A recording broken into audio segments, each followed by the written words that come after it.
Garuda Kitchen World exclusive stainless steel సామాన్లు wholesale and retail Aziz plaza in Hyderabad. నమస్తే, welcome to Suman TV. 105 రోజుల పాటు ఉత్కంఠ భరితంగా సాగిన బిగ్ బాస్ 7 క్లైమాక్స్ చేరుకుంది. ఇక మరికొద్ది సేపట్లో బిగ్ బాస్ విజేత ఎవరో తేలిపోనుంది. ఆదివారం రాత్రి గ్రాండ్ ఫినాలే నిర్వహించి టైటిల్ విజేతను ప్రకటించనున్నారు. మరి బిగ్ బాస్ విన్నర్ ఎవరు? ప్రధాన పోటీ ఎవరి మధ్య ఉండనుంది? ఫైనల్లో ప్రశాంత్ డబ్బులు తీసుకున్నాడా? రవితేజ కోసం అమర్ బిగ్ బాస్ టైటిల్ వదిలేశాడన్న విషయాలకు క్లారిటీ కాసేపట్లో రానుంది.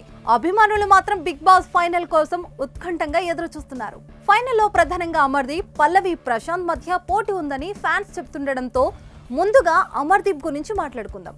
అమర్దీప్ మాస్ మహారాజా రవితేజకు వీరాభిమాని. డాన్స్ షో స్టేజ్ పై రవితేజ మేనరిజం దింపి మాస్ మహారాజాను ఇమిటేట్ చేసి ఆకట్టుకున్నాడు. అలాంటి Raviteja Bigg Boss 7 Telugu grand ఫినాల్లోకి తన ఈగల్ మూవీ ప్రమోషన్ లో భాగంగా రాగానే అమర్దీప్ ఉప్పొంగిపోయాడు. రవితేజను చూసి అన్నా అంటూ ఆప్యాయంగా పలకరించాడు అమర్దీప్. ఈ సందర్భంగా అమర్దీప్ కు హోస్ట్ నాగార్జున ఓ ఆఫర్ ఇచ్చాడు. ఇప్పుడు Bigg Boss house gates open అవుతాయి.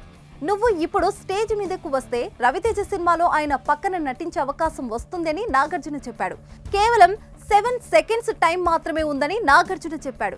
నాగార్జున అలా చెప్పడంతో బిగ్ బాస్ గేట్ వైపు అమర్దీప్ పరిగెత్తుకుంటూ వచ్చేశాడు. అయితే అమర్దీప్ రవితేజ పక్కన ఛాన్స్ కోసం బిగ్ బాస్ టైటిల్ ను వదులుకున్నాడా లేదా అన్నది కాసేపట్లో తేలినుంది.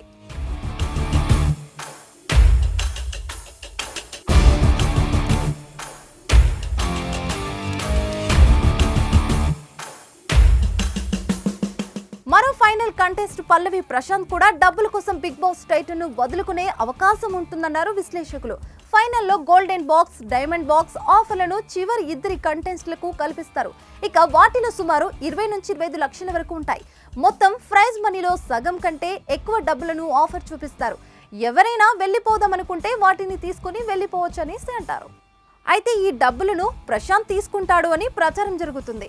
ప్రశాంత్ డబ్బులు తీసుకోవడానికి ఒప్పుకోకపోయినా నాగార్జున అతనిని టెంప్ట్ చేసే అవకాశాలు కూడా ఉన్నాయి. 25 లక్షలు తీసుకుంటే నువ్వు కోరుకున్న రైతులకు ఉపయోగపడతాయని, ఆ డబ్బులతో వారికి సాయం చేయొచ్చని నాగార్జున చెప్తే మాత్రం ప్రశాంత్ డబ్బులు తీసుకున్నా ఆశ్చర్యపోకర్లేదు. మరి ఏం జరుగుతుందో కాసేపట్లో తేలిపోనుంది.